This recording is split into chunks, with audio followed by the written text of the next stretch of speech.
What is up teman-teman, balik lagi bersama saya Bang Karya dalam segmen Ada Apa Ya? Gue hari ini mau cerita sesuatu dari Indonesia dan dari Korea juga. Tapi sebenarnya ini satu cerita yang sama ya, tentang bagaimana sebuah kota menghadapi sampahnya dan konsekuensinya. Di Seoul ada taman yang sekarang jadi salah satu spot paling ikonik, Haneul Park. Kalau lu kesana, lu bakal lihat rumput luas, angin enak, orang jogging, piknik, bahkan tiap tahun jutaan orang datang ke sana. Tapi yang sering nggak kebayang, itu dulu bukan taman. Itu dulu disebut Island of Death. Betul sekali, Pulau Kematian. Nama aslinya Nanjido, sebuah pulau di Sungai Han yang dulu terkenal dengan tanaman. Bahkan sempat jadi tempat pertanian kecil. Tapi semuanya berubah di tahun 1978, waktu pemerintah Seoul menjadikan tempat itu sebagai landfill utama kota. Dan ini terjadi di momen penting. Korea lagi industrialisasi besar-besaran. Bayangin, Tems, dalam waktu sekitar 20 tahun, ekonomi Korea naik drastis. Dan seperti yang sering terjadi di negara yang berkembang cepat, pertumbuhan itu datang bareng. Sampah dalam jumlah masif. Selama 15 tahun, dari 1978 sampai 1993, lebih dari 92 juta ton sampah dibuang ke Nanjido. Kalau dibayangin, itu setara dengan kurang lebih 13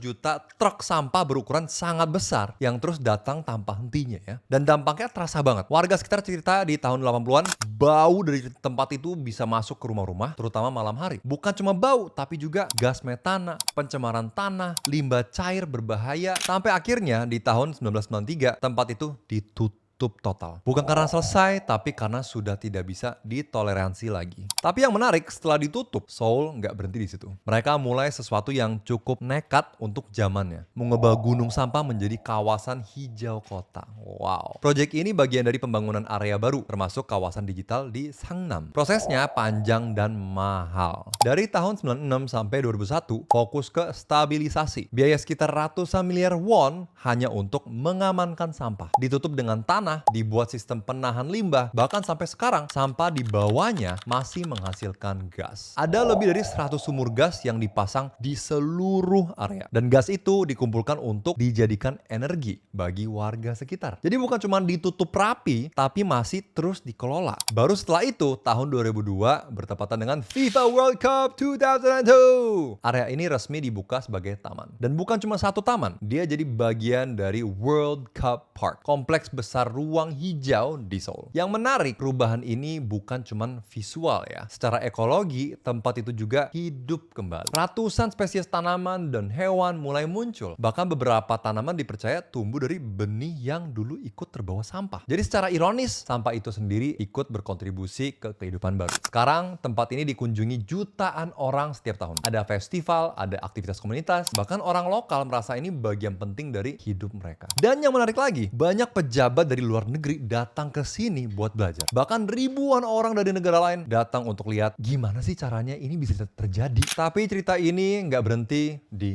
keren, karena sampai sekarang di area itu masih ada fasilitas penting, Mapo Resource Recovery Plant. Tiap hari sekitar 600 ton sampah diproses di situ, dibakar, diubah jadi energi, gasnya difilter. Dan klaim dari pengelola, emisinya sangat rendah, bahkan disebut lebih bersih dari udara luar. Sekali lagi penting, ini adalah klaim dari pihak fasilitas, bukan keseluruhan perspektif publik ya. Nah, sampai sini ceritanya terasa seperti transformasi sempurna ya, dari Island of Death jadi taman kota yang hidup. Tapi sekarang gue mau geser ke Indonesia. Karena di waktu yang jauh lebih dekat, Maret tahun 2026, tahun ini ya, ada kejadian yang nadanya sangat berbeda. Di TPST Bantar Gebang terjadi longsor besar. Gunung sampah setinggi sekitar 50 meter runtuh. 4 orang kehilangan nyawa. Tertimbun di bawah sampah yang sudah dikumpulkan selama puluhan tahun. Menurut Menteri Lingkungan Hidup, Hanif Faisal Nurofik, kejadian ini bukan sekedar kecelakaan. Ini adalah alarm, tanda bahwa sistem pengelolaan sampah kita bermasalah. Kalau kita lihat datanya, Bantar Gebang sudah beroperasi sekitar 37 tahun, total sampahnya sekitar 80 juta ton ya. Angka ini lumayan mirip dengan Nanjido dulu ya, 92 juta ton. Dan seperti Nanjido di masa lalu, Bantar Gebang juga punya pola masalah. Open dumping yang sebenarnya melanggar hukum. Struktur sampah tidak stabil, resiko longsor tinggi. Dan ini bukan kejadian pertama. 2003, longsor itu menyebabkan korban jiwa. Januari 2026, struktur runtuh sampai menyeret truk ke sungai. Maret 2026, longsor lagi, korban jiwa. Jadi ini bukan cuma satu kejadian ya, ini pola yang berulang. Setelah kejadian ini, pemerintah mulai ambil langkah langkah: investigasi hukum, ancaman pidana bagi yang lalai, rencana perubahan sistem. Fokus ke pengolahan sampah anorganik, penguatan pemilahan dari sumber, optimalisasi fasilitas RDF yang artinya Refuse Derived Fuel, cara mengubah sampah jadi bahan bakar. Dan tujuan besarnya jelas, mengakhiri model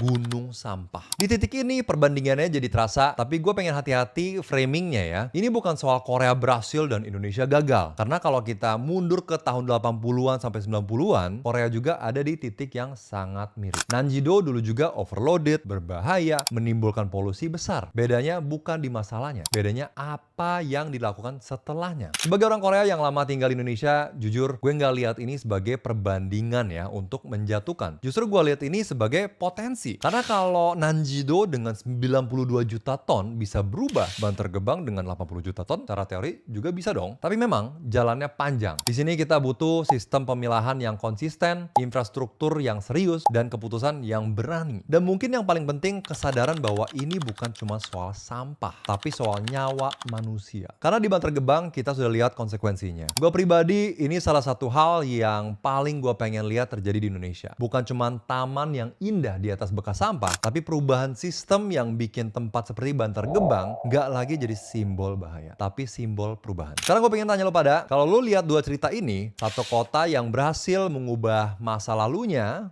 dan satu kota yang lagi menghadapi titik krisis, menurut lo Indonesia bisa sampai ke titik yang sama atau tidak? Dan kalau bisa, apa langkah paling realistis yang harus dimulai sekarang? Tulis pendapat lo pada di komentar, jangan lupa like, subscribe untuk berita-berita seperti ini lebih lanjut lagi. Dan ya semoga video ini dinonton juga oleh Kementerian Lingkungan. Dan kalau butuh perjalanan ke Korea untuk belajar sistemnya bagaimana di Korea, di Seoul, boleh ajak saya.